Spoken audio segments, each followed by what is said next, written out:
Okay, we are now ready for another free alternative to neck diagram software.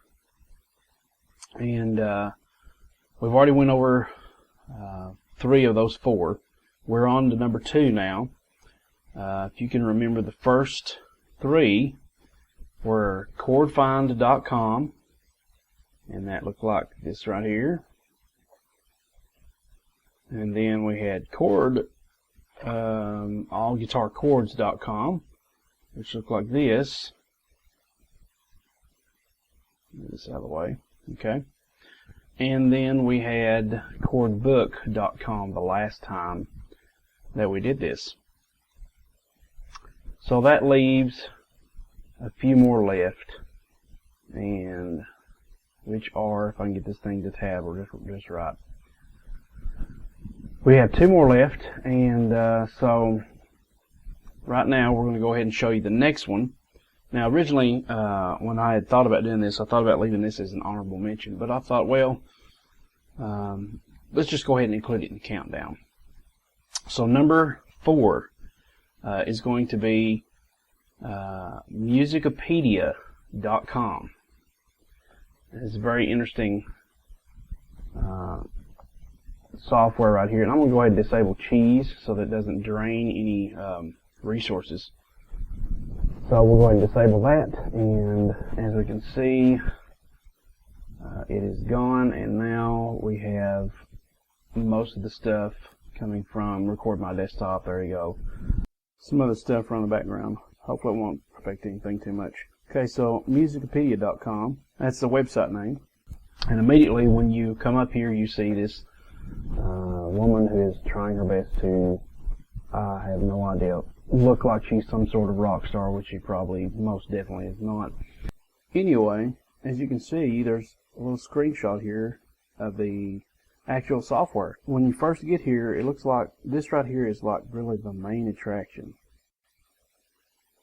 And then you see all the little things on the side here.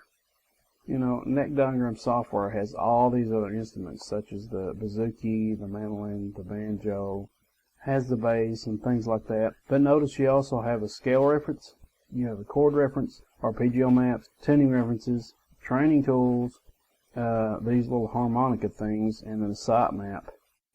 And so you have your practice area here for training that you can work with.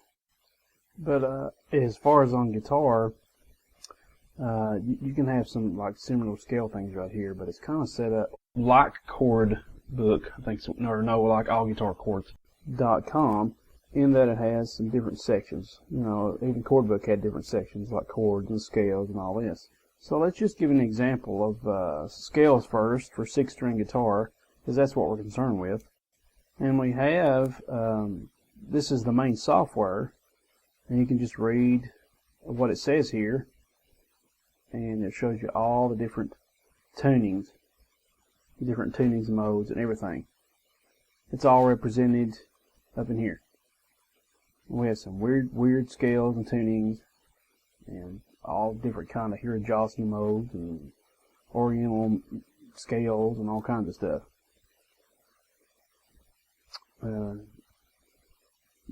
Yeah, plenty of things. So what we do is we go up here and we go ahead and we start playing around with the interface. So once again, we're going to decide what we want to hear. So let's go for a pentatonic minor. So let's go ahead and we're going to be in standard tuning, and we're going to be in the key of G. And notice it changes everything around. Our root notes are white, and all the other notes are red. And for some reason we have squares here on the 6th string. I'm not sure exactly why, but it's going to show us our note names on the frets here, or the fret names, the fret dots that correspond to the 3rd, the 5th, the 7th, the 9th, 12th, 15 frets, and so on, which are typical. You see the note names here on the notations, treble clef, and if you click on it here, it will play a sound for you. So that's pretty interesting there. It goes from G to G, and it's pretty cool how it does that. So you got your note, the scale notes up here that correspond to the notation notes there, so that's very handy to have, and tells you a relative scale is C here.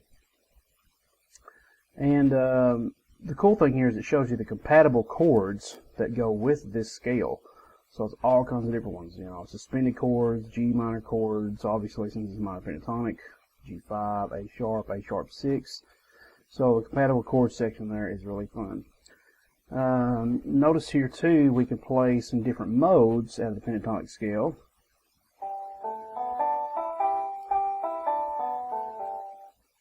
Okay, so these are the different modes of the pentatonic scale here, and if we click on mode 3, we can hear what it sounds like as well.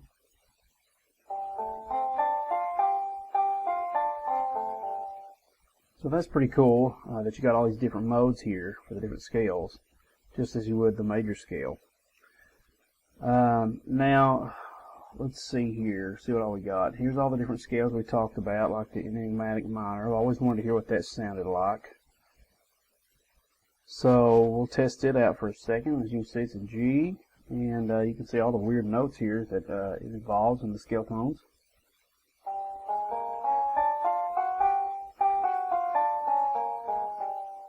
So that's pretty cool, and I've always wanted to see what a Hirajoshi scale sounds like. Let's see what happens when I get on it.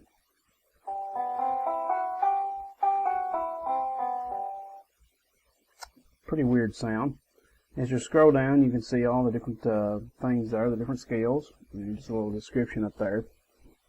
All these different scales are represented up here, so it's pretty cool. And you can see the copyright here is actually 2010, so it's about 3 years old as of this recording, so not as bad as some of the other ones like we talked about.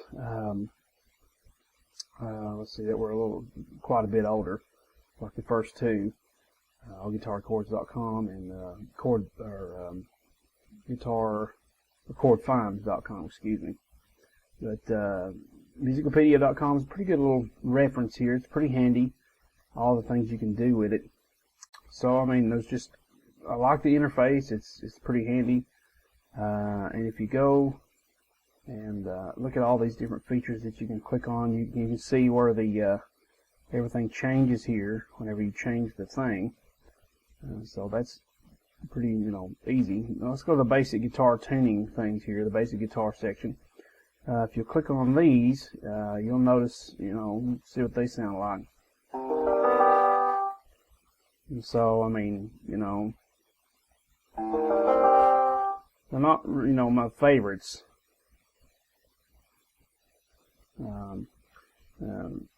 These /7 sus or whatever. They're not really my favorites.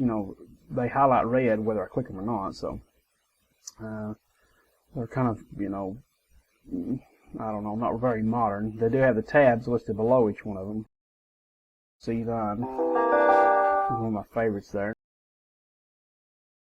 We can go to the Guitar Advanced section. It's probably going to have it's going to have the software here again. And got a lot of different things here. You can see the different keys again. You got the major and all this stuff. And I want to see if it's got, let's see, just out of curiosity, let's see if it's got a minor 9 shape there. And yes, voila, it does. So we're going to go to that famous E minor 9 chord and try to find where that was. It shows you the notes here, what those are. And it shows you the chords that fret. Let's see what that is. If I click 2 here, click 3. So it's kind of like inversions at that fret. And if I click the first one, I get to hear it. Okay, so click the next one, next one, and so on and so forth. So let's see if I can find mine, and here it is. It is right there on the first one, and that changes it. And so let's hear it.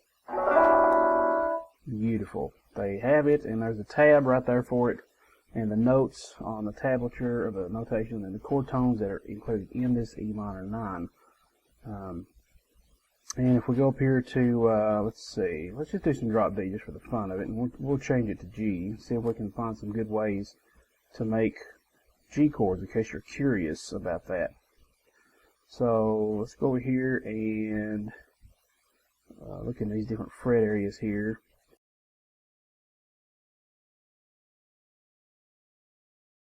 play this first one here.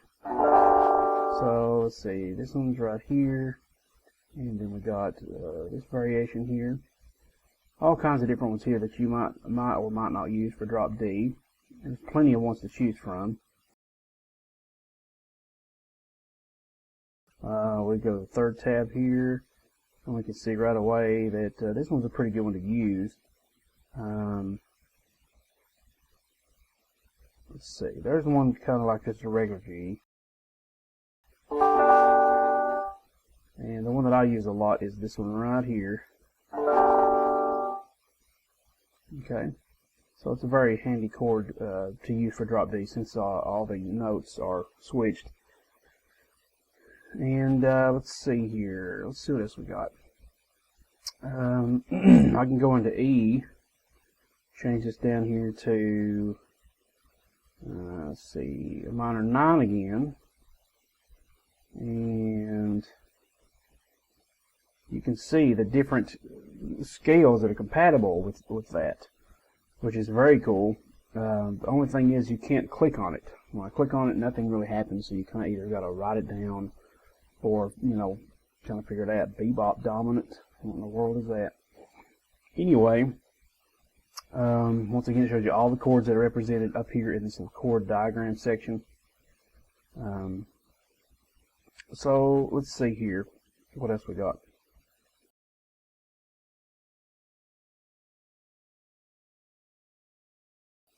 So let me go back to the scale section for a second. There's something I was going to mention I forgot about. I'm going to try to wrap this thing up, because it takes forever to render to record my desktop down here. Let's see, you've got the F scale.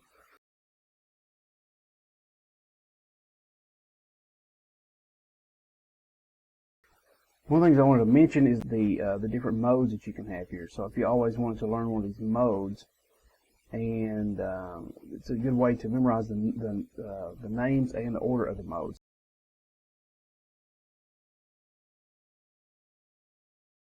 So let's say I wanted to hear what a Phrygian mode sounded like.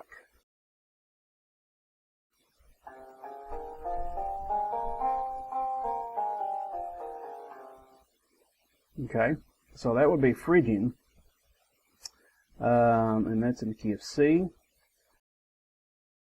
It doesn't really show you the box form, which is what I'd like to see.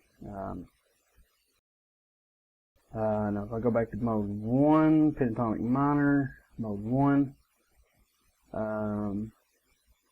that's the box I was telling you about there. I'd like to be able to see the box shape.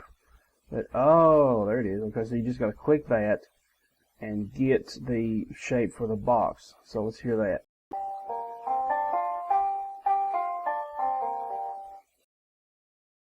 And so it sounds like on these others. And one more. Okay, so it looks like it's just going to give you the same sound each time, going from G to G. But that's what the squares are for now, we know, on the 6th string. We can show you the different box shapes. This is box 1, and if we go all the way over here, it just shows you the different boxes. That's pretty cool. Let's see if it can do that with the other scales. Let's try major here. Let's do Phrygian. And yes, voila, here we go. We have our mode shapes now, our shapes here. So let's go to the tuning reference section now and see what we got here.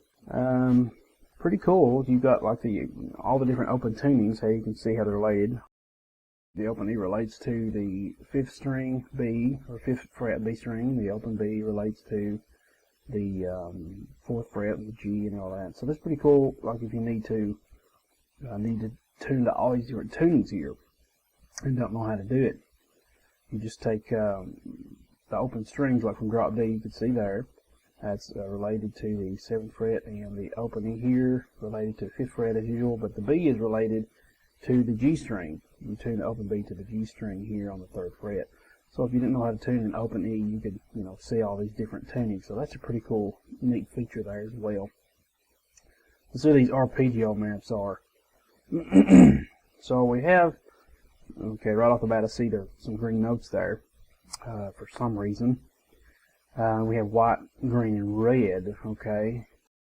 Well, let's see if we can explore this. It shows us the 135 formula, CEG 135. So according to that, it looks like the 1 is white, the 3 is red, and the 5 is green. And it turns out to be the 1 is white, the 3 is red, and the 5 is green. So yeah, it looks like the pattern there. We figured that out. I can see, you can see those notes are the same, they correspond as well. But I don't see any way to play audio. I don't see anything anywhere to play audio, so that's kind of a bummer there. You kind of got to mess with that on your own and figure it out, I guess. That's why it pays to practice and learn this stuff on your guitar. Once again, we have all these different arpeggio types that you can learn if you like that kind of stuff. We can find the minor here and see the different minor arpeggios if you like messing around with minor arpeggios. Once again, we see the same pattern emerging in the colors.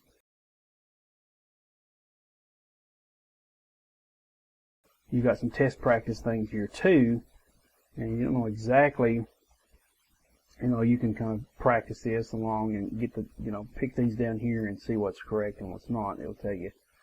And then if we went to the notation, you can choose which one. It'll show you which one's correct and which one's wrong. And it'll also, let's see up here, you can take it and enable treble only if you need to, and it'll show you treble note. And you can kind of guess here, and just take a test when you're done with that. Some high scores there. Don't even know if those are real or not. All in the same place. Let's see here. So you got all kinds of training tools that you can go around with. And in this day and age, even though you can't print, in this day and age, it's if you have a child that's learning guitar through you, you can have their parents sign them up for an email account or something, and go ahead and just give them, email in the link to this website, and they have all these things at their disposal without you having to print them out and do that. So it's really cool to do that. So Musicopedia, once again, copyright's 2010 is the latest. It's a pretty cool little site. You definitely need to check it out. It's definitely on the top 5. It's number 2.